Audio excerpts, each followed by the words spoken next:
نحمده ونستعينه ونستغفره ونؤمن به ونتوكل عليه ونعوذ بالله من شرور أنفسنا ومن سيئات أعمالنا من يهده الله فلا مضل له ومن يضلله فلا هادي له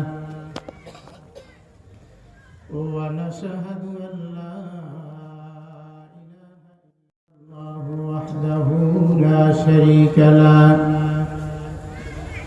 ونشهد أن سيدنا ومولانا محمدا عبده ورسوله صلى الله تعالى عليه وعلى آله وأصحابه وبارك وسلم تسليما كثيرا كثيرا أما بعد فأعوذ بالله من الشيطان الرجيم بسم الله الرحمن الرحيم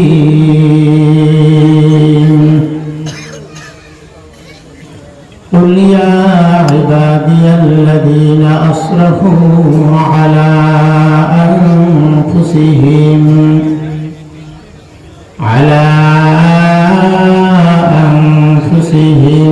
لا تقنطوا من رحمة الله إن الله يغفر الذنوب جميعا إنه هو الغفور الرحيم قال النبي صلى الله عليه وسلم جددوا إيمانكم قيل يا رسول الله قالوا نجدد إيماننا قال كثرة الذكر الموت لا إله إلا الله لا إله إلا الله زر لا إله إلا الله لا إله إلا الله أرزر لا إله إلا الله لا إله إلا الله لا إله أرزر لا إله إلا الله لا إله إلا الله لا إله إلا الله لا إله إلا الله لا إله إلا الله محمد رسول الله সকল মহব্বতে বলি সাল্লাল্লাহু আলাইহি ওয়াসাল্লাম। দক্ষিণবঙ্গের ঐতিহ্যবাহী জামিয়া ইমদাদিয়া হরিয়াহুলিয়া মাদ্রাসার কর্তৃক আয়োজিত বাৎসরিক ওয়াজ মাহফিল ও হালকায়ে জিকিরের সম্মানিত সভাপতি, এদেশের লাখো কোটি মানুষের আধ্যাত্মিক রাহবার উজ্জ্বল নক্ষত্র শাইখুল মাশায়েখ আরিফ বিল্লাহ আল্লামা শাহ আব্দুল খালেক সাহেব বারাকাল্লাহু ফি হায়াতি, সকলে বলি আল্লাহুম্মা আমিন। এদেশের লাখো মানুষের মাথার তাজ হযরত উলামায়ে ইকরাম, আল্লাহ পাকের আশিকিন জাকিরিন মুহিব্বিন, আল্লাহ পাকের প্রিয় বান্দাগণ, আল্লাহ পাকের দরবারে লাখো কোটি শুকরিয়া যে আল্লাহ রাব্বুল আলামিন দুনিয়া থেকে সমস্ত গুনাহের থেকে মুক্ত করে 2 দিন 2.5 দিন সময়ের জন্য এমন একটা মজমার ভিতরে আসার বসার তৌফিক দান করেছেন। এজন্য সেই মালিকের দরবারে গলার আওয়াজকে ছেড়ে দিয়ে আল্লাহ পাকের শিখানো ভাষায় কোরআনের আয়াতের মাধ্যমে আমরা সকলেই শুকরিয়াতান বলি আলহামদুলিল্লাহ। আরো একটু জোরে বলি আলহামদুলিল্লাহ। আমরা এই জায়গাতে আসতে পেরে বসতে পেরে আল্লাহ ওয়ালাদের সোহবত পেতে আমরা খুশি না বেজার? তবে একজন বেজার আছে, তার নাম হলো মিস্টার শয়তান। অনেক সময় বয়ান হতেছিল, সুন্দর আলোচনা চলতেছিল, এই জন্য আপনারা অধৈর্য হয়ে গেছেন নাকি? শীত কি বেশি লেগে গেছে? যদি লেগে না থাকে আমার সাথে সাথে আপনারাও একটু মুখটা খুলবেন, পারবেন না ইনশাআল্লাহ? অল্প সময় আলোচনা করব। আসলে ভাই, এই স্টেজ, এই চেয়ার তো আসলে আমাদের বয়ানের জায়গা না। এই ময়দানের ভিতরে হযরতের অনেক খোলাফারা বসা আছেন, যাদেরকে আমরা চিনি। এই আমার বাম পাশেও গাজীপুর উন্মুক্ত বিশ্ববিদ্যালয়ের সম্মানিত খতিব হযরতুল আল্লাম আবুল কাসেম সাহেব দামাত বরকাতুহুম বসা আছেন। আর ডানে বামে সামনে পিছনে অনেক ওলামা ইকরাম বসা আছেন। আসলে এই জায়গাটা আমাদের জন্য বয়ানের জায়গা না। হযরতের খোলাফারা যারা আছে প্রত্যেককে জিজ্ঞাসা করবেন, সবাই একই কথা বলবে, আমরা বয়ান করতে আসি নাই, বয়ান শোনাতে আসি নাই, আমরা বয়ান শুনে নিজে আমল করার জন্য আসছি। গোটা বছর ঘুরে যাওয়ার পরে মাত্র 2টা দিন সময়, আমরা ডায়েরিতে কোনো প্রোগ্রাম রাখি না, এই 2 দিন শায়েখের সোহবতে যাব, এই ময়দানের ধুলাবালি নিব। কারণ এই ময়দানটার ভিতরে আমাদের দাদা পীর আল্লামা শাহ সুলতান আহমদ নানপুরি রহমাতুল্লাহি আলাইহি কদম মোবারক করেছে। মেরে ভাই, এই স্টেজ তো আমাদের জন্য না, এই চেয়ার তো আমাদের জন্য না। এজন্য আরেফরা বলতেন, উত্তনে হামনালা আদে হাজরে রাসূল, উত্তনে হামনালা আদে হাজরে রাসূল, নালামি জাযা হামসু আরবা বিউকুল, দরতাহিউর মানবা আসহাবে রাসূল, কাসমিনা লাবসে তুবা আরবেতু। এই চেয়ার আমাদের না, এই চেয়ার ছিল আখিরি জামানার পয়গম্বর নবী মুহাম্মদুর রাসূলুল্লাহ সাল্লাল্লাহু আলাইহি ওয়াসাল্লামের চেয়ার। ওখান থেকে সাহাবায়ে ইকরাম, তাবেঈন, তাবে তাবেঈন, আইম্মায়ে মুস্তাহিদিন, সলবে সালিহিন, বুজুরগানে দ্বীন, এদের চেয়ার ছিল এটা। তবে চেয়ারটা শূন্য হওয়ার জায়গা না, এজন্য আমাদের মতন নগণ্য ওলামা ইকরাম বসে বসে আপনাদের বয়ান শুনাইতেছে। গত বছরেও দেখছি আমাদের শায়েখ এই চেয়ারে বসেছিলেন ফুটন্ত গোলাপের মতো। আজকের বসতে পারতেছে না, মনে বড় ব্যথা, কলিজাটা ভেঙ্গে খান খান হয়ে যাইতেছে। গত রাত্র 12:30 ঢাকা থেকে এসে এখানে ঢুকছি। সকালবেলা ফজরের নামাজের আগে যখন জিকির হয়, গত বছরও শায়েখে জিকির করাইছেন, এই বছর জিকির করাইলেন মেজো সাহেবজাদা। জিকিরে বসলাম, শুনলাম, কিন্তু মনটা ভেঙে গেছে। ফজরের নামাজের পরে বয়ান হলো, আখিরি মুনাজাত ছিল হযরতের এক খোলাফা আল্লামা সুলাইমান সাহেব। মনটা আরো ভেঙে গেল। এখন পর্যন্ত হযরতের স্টেজে আসার মতো অবস্থান নাই। আগামী বছর পাবো, তার কোনো গ্যারান্টি আছে ভাই? এজন্য নিয়ামত পাওয়ার পরে কদর করা দরকার। মেরে ভাই, জীবনটা তো নষ্ট করে দিলাম, বিভিন্ন কাজের ভিতরে জীবন নষ্ট করে দিলাম। যুবক ভাইরা, বিভিন্ন কাজের ভিতরে, নেশার ভিতরে, খারাপ আড্ডার ভিতরে নষ্ট করে দিলাম। এর ভিতরে কোনো কামিয়াবি নাই। কামিয়াবি হলো একমাত্র আল্লাহ ওয়ালাদের সোহবতের মাধ্যমে। চিল্লায়া বলেন আলহামদুলিল্লাহ। ভাইজান, গভীর মনোযোগ দিয়ে শুনেন, দিলের কানটা লাগাইয়া শুনেন। আল্লাহ ওয়ালাদের সোহবতের দ্বারা আপনার আমার গুনাহগুলি মাফ হয়ে যায়। আল্লাহ রাব্বুল আলামিনের জিন্দেগীর গুনাহগুলি আল্লাহ মাফ করে দিবে, আমার জিন্দেগীর গুনাহ মাফ করে দিবেন। আল্লাহর নবী পয়গম্বর জনাবে রাসূলুল্লাহ সাল্লাল্লাহু আলাইহি ওয়াসাল্লাম বলেন, আমার আখিরি জবানের কোন উম্মত যদি একজন হক্কানি আলেমের চেহারার দিকে তাকায়, আর আমি যদি নবী থাকতাম, আমি নবীর দিকে তাকাইলে যেই সওয়াব হইতো তার আমলনামার ভিতরে, আখিরি জবানের হক্কানি একজন আল্লাহওয়ালা আল্লাহর আলেম, হক্কানি আলেমের চেহারার দিকে তাকাইলে, নবীর দিকে তাকাইলে যাই সওয়াব হইতো গো বাজান। ওই আলেমের চেহারার দিকে তাকানোর কারণে আল্লাহ রাব্বুল আলামিন তার আমলনামার ভিতরে সমান সওয়াব লিখে দেয়। আর জোরে বলি সুবহানাল্লাহ। একজন আলেমের হাতের ভিতরে হাতটা লাগাইয়া যদি মুসাফা করে, নবীজি বলেন আমি নবীজি যদি থাকতাম, আমি নবীর হাতের ভিতরে হাত লাগাইয়া মুসাফা করলে যেই সওয়াব হইত, ওই আলেমের হাতের ভিতরে হাত লাগাইয়া যদি নবীর মহাব্বত নিয়ে মুসাফা করে, নবীর সাথে মুসাফা করলে যেই পরিমাণ সওয়াব, ওই পরিমাণ সওয়াব আমার উম্মতের আমলনামায় লিখে দেওয়া হয়।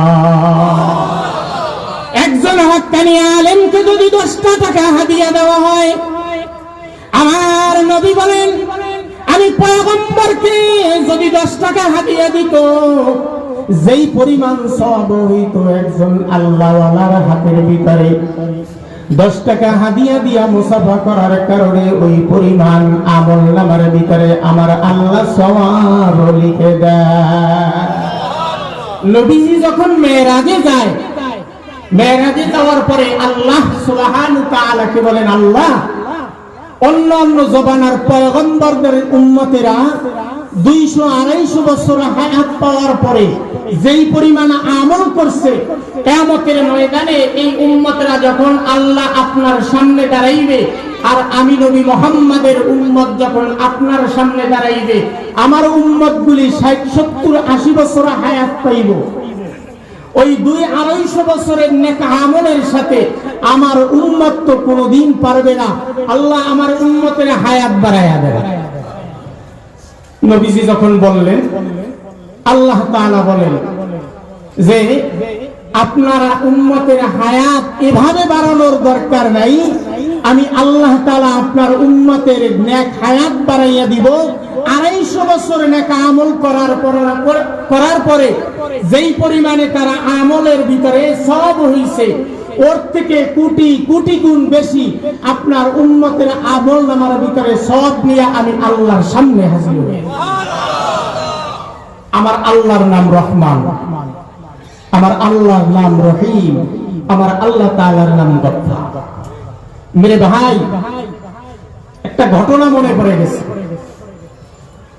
মিশরের একজন মক্কর ছিল, গুনাহ করা আল্লাহর বান্দা, শুধু গুনাহ করতেন, মানুষকে মারতেন, মানুষের উপরে অত্যাচার করতেন, মানুষের সম্পদ লুণ্ঠন করতেন, জুলুম করতেন, এক পর্যায়ে জালেমের পর্যায়ে চলে গেছে। হঠাৎ করে আল্লাহর বান্দা একদিন তার কানের ভিতরে আওয়াজ আসতেছে, আল্লাহ তাআলা এক বান্দা বয়ানের ভিতরে বলতেছেন, মৃত্যু ব্যক্তি, গুনাহগার ব্যক্তি কবরের ভিতরে একটা না, দুইটা না, 99টা সাপ তার কবরের ভিতরে আসবে। আন্দা বয়ের একজন ফেরেশতা তাকে গুরজা দিয়া বাড়ি মারতে থাকবে, পাথর দিয়া নিক্ষেপ করতে থাকবে।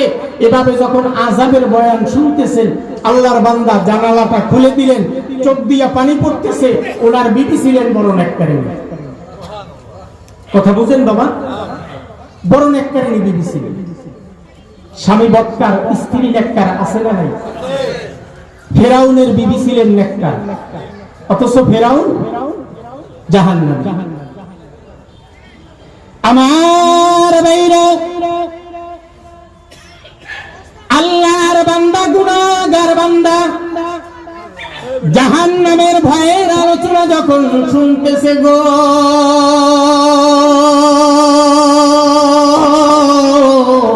আল্লাহু আকবার, কবরের আযাবের বয়ান যখন শুনতেছে, আল্লাহর বান্দার চোখ দিয়া তার অনিচ্ছাকৃত ভাবে পানিগুলি ঝরঝর করে পড়তেছে। ওনার স্ত্রী আল্লাহর বান্দি তার মাথার উপরে হাতটা দিয়া, পিঠের উপরে হাতটা দিয়া, এক পর্যায়ে ডান হাত দিয়া তারা হাতগুলি ধরে বলতেছেন, প্রাণের স্বামী গো, এই যে আযাবের কথাগুলি বলতেছে, তোমার আমার জন্য কবরের ভিতরে এই আযাবগুলি অপেক্ষা করতেছে। আল্লাহর বান্দা স্ত্রীকে ডাক দিয়ে বলে, প্রাণের স্ত্রী, এই আযাব থেকে মাপ পাওয়ার কি কোনো রাস্তা নাই? আল্লাহু আকবার। قل يا عبادي الذين أسرفوا على أنفسهم لا تقنطوا من رحمة الله إن الله يغفر الذنوب جميعا إنه هو الغفور الرحيم الله এই প্রাণের স্ত্রী, এই গুনাহ থেকে, এই আযাব থেকে আমার মতন গুনাহগারের কি কোনো রাস্তা নাই? স্ত্রী বলতেছে, অবশ্যই আছে।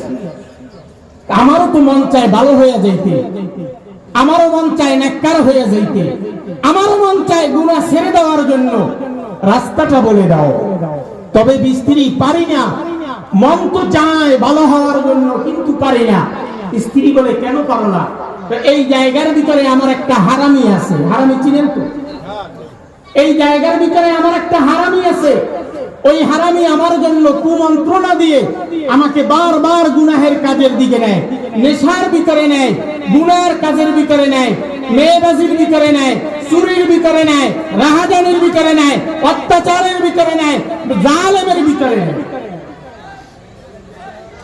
এটারও ঔষধ আমার কাছে আছে। চিল্লায় বলেন সুবহানাল্লাহ। কোথায়? তোমার এই হারামি ভালো করার জন্য ডাক্তারের প্রয়োজন। কিসের প্রয়োজন? ডাক্তারের প্রয়োজন। তাই এটা ভালো করার তোমার কাছে ডাক্তার আছে? হ্যাঁ, এটাও ভালো করার ডাক্তার আছে। কি ডাক্তার? আজীবন শুনলাম এলোপ্যাথি ডাক্তার, হোমিও ডাক্তার। এই ডাক্তারের কথা শুনলাম। আজকের এই রূহ ভালো করার জন্য, এই হারামি ভালো করার জন্য তোমার কাছে ডাক্তার আছে? হ্যাঁ।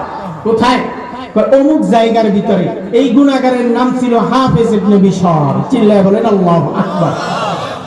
হাফেজ ইবনে বিশর কোথায়? অমুক জায়গার ভিতরে একজন আল্লাহ ওয়ালা আছে, তার কাছে যাও, আমার একটা চিঠি নিয়ে যাও। ওই মহিলা একটা চিরকুট লিখে দিলেন, চিঠি লিখে দিলেন। গিয়া হয়তোবা হুজুরে তোমাকে দেখার পরে ভয়ও পেতে পারে, আমার নাম বলবা, আমার চিঠি দিয়ে তার হাতের ভিতরে দিবা। আল্লাহু আকবার। আল্লাহর বান্দা রওনা দিলেন আল্লাহওয়ালার দরবারে। যাওয়ার পরে টাস করে দরজাটা খুললেন, আল্লাহওয়ালা নাস্তা খাইতেছেন। যখনই দেখলেন হাফেজ ইবনে বিশর, সঙ্গে সঙ্গে আল্লাহওয়ালা ভয় পাইয়া হাড়ের পিছনে গিয়া লুকাইলেন। আর হাত জোর করে বলতেছে, হাফেজ ইবনে বিশর, মাপ চাই, আমি কোনো অন্যায় করি নাই, তুমি আমাকে মাফ করে দাও। তুমি তো দিনে দুপুরে মানুষকে মার্ডার করে দাও, আমাকে তুমি মার্ডার কইরো না। আমি যদি ভুলবশত কোনো অন্যায় করি, আল্লাহর রাস্তে আমাকে মাফ করো। আপনারা বলেন, ওই আল্লাহওয়ালাকে কি মারার জন্য গেছে? নিজে ভালো হওয়ার জন্য গেছে? বলেন, নিজে ভালো হওয়ার জন্য গেছে।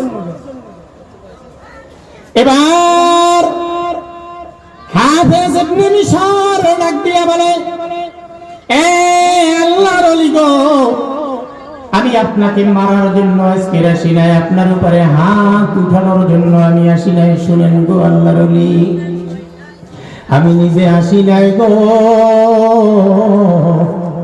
আমার স্ত্রী আমাকে পাঠাইছে। কয়, তোমার স্ত্রীর নাম কি? কয়, এই নাম আমার স্ত্রীর, আপনার কাছে পাঠাইছে। আমি মানুষ খুন করতাম, দিনে দুপুরে মার্ডার করতাম, অন্যায় করতাম, অবিচার করতাম, মদ খাইতাম, জুয়া খেলতাম, গাঁজা খাইতাম। হুজুর গো, আমার মন চায় আমিও ভালো হইয়া আল্লাহওয়ালা হইয়া যাইতে চাই, জান্নাতি মানুষের কাতারে আমিও দাঁড়াইতে চাই, আমিও জান্নাতি মানুষের কাতারে দাঁড়াইতে চাই। হুজুর, আমাকে কি ভালো করা যাবে নি?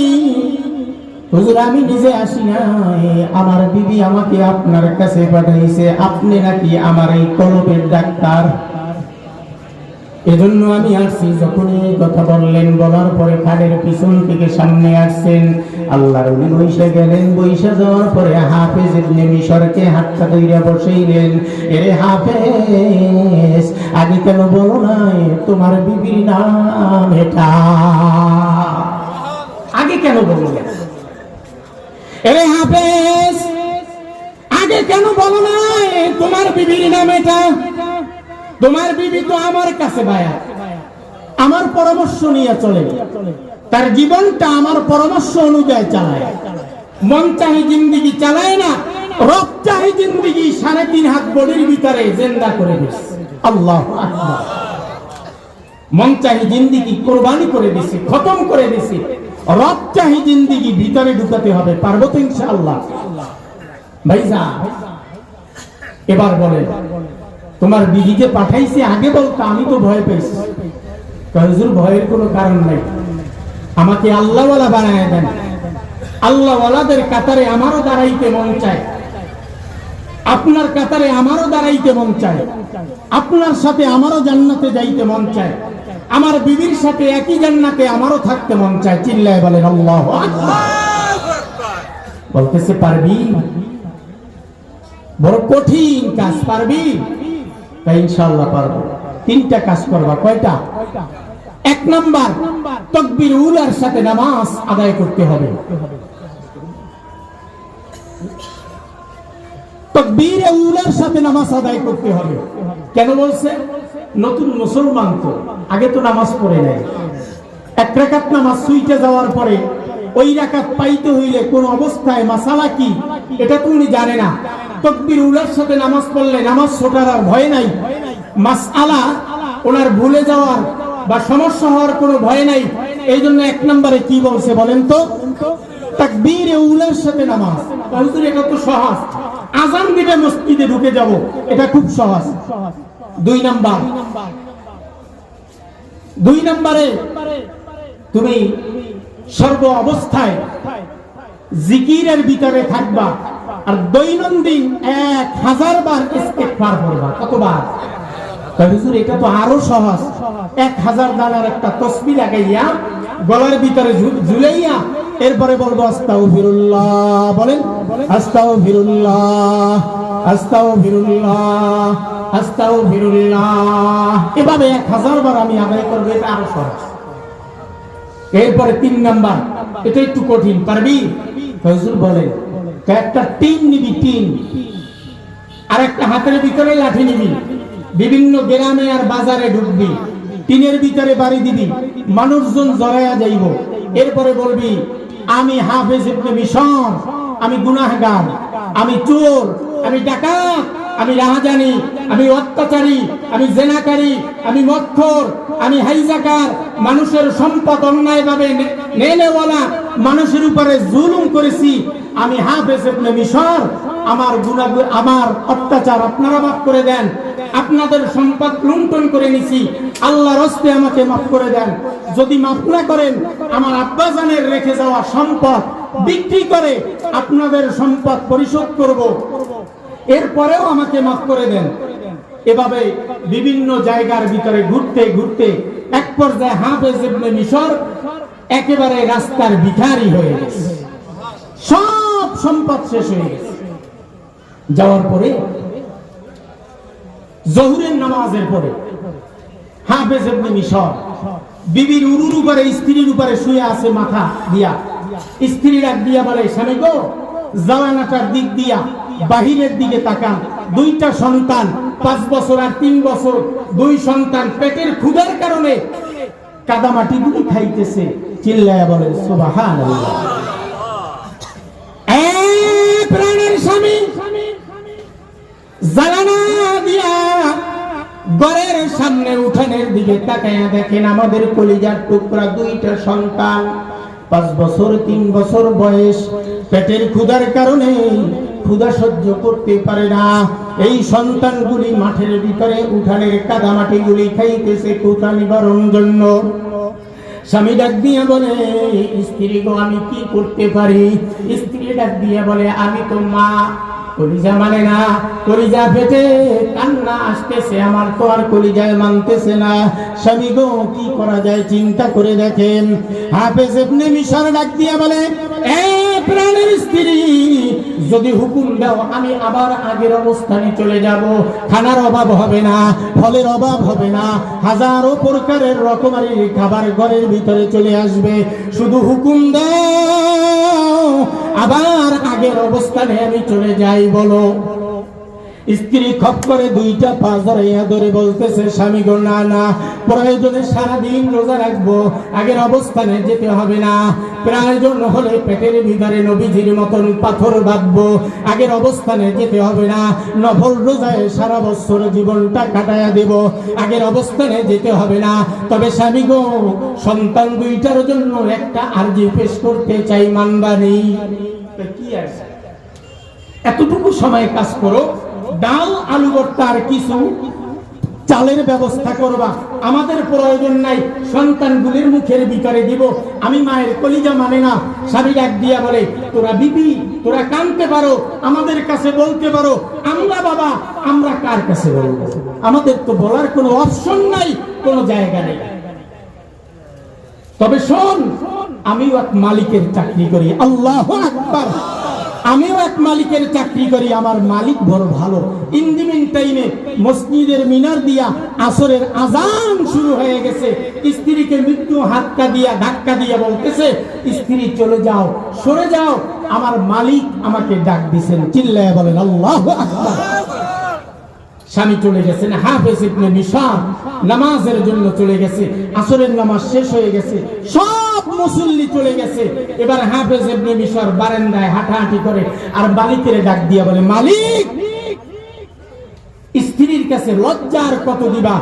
চোখের সামনে কাদামাটি গায়ে সন্তান, তুমি কি এখনো হাফেজ ইবনে মিশরকে বিশ্বাস করো না? হাফেজ ইবনে মিশর তোমার রাস্তায় আছে, তুমি কি এখনো বিশ্বাস করো না? কাঁদতেছে আর এই কথাগুলি বলতেছে, মালিকের দরবারে দোয়া করতেছে। হঠাৎ করে নজরটা পড়লেন ঘরের ভিতরে, দেখতেছেন ঘরের চাল দিয়া ধুমা উঠতেছে। আল্লাহু আকবার, আল্লাহু আকবার, আল্লাহু আকবার, আল্লাহু আকবার। হাফেজ ইবনে মিশর একটা দৌড় দিয়া বাড়ির ভিতরে চলে যায়। যাওয়ার পরে কি দেখে, ঘরের উঠানের ভিতরে বস্তায় বস্তায় চাল, ডাল, আটা, আর খাবারের অভাব নাই। কি বাবা, এত খাবার কোত্থেকে আসলো? ঘরের ভিতরে ঢুকলো, দেখে ঘরের ভিতরেও চাল, ডাল, আটার অভাব নাই। স্ত্রী এত সুন্দর রান্না করতেছে, সন্তানগুলি জান্নাতি আপেলগুলি, জান্নাতি ফল তাদের হাতের ভিতরে। হাফেজ ইবনে মিশর জীবনে কোনোদিন দেখে নাই এমন ফল সন্তানের হাতের ভিতরে, সন্তানগুলি খাইতেছে। আল্লাহু আকবার। খাওয়ানোর মালিককে, রিজিকের মালিককে, আল্লাহু আকবার। এত খাবার দিতেছেন একমাত্র আপনার আমার নবীর কারণে, ঠিক কিনা? জোরে আওয়াজ দিয়ে বলেন। ওই নবীর চাদর দরিয়া, ওই নবীর ইজ্জতের চাদর দরিয়া কাদিয়ানের গোষ্ঠী আমার নবীকে, আমার নবীর পরে নবী নবী করে এই কাদিয়ানিকে বাংলার জমিন থেকে কাফের ঘোষণা দিতে হবে, দিতে হবে, দিতে হবে। চিল্লায়া বলেন ঠিক কিনা? যে কাদিয়ানিকে কাফের না বলবে, তারাও কাফের, তারাও কাফের, তারাও কাফের।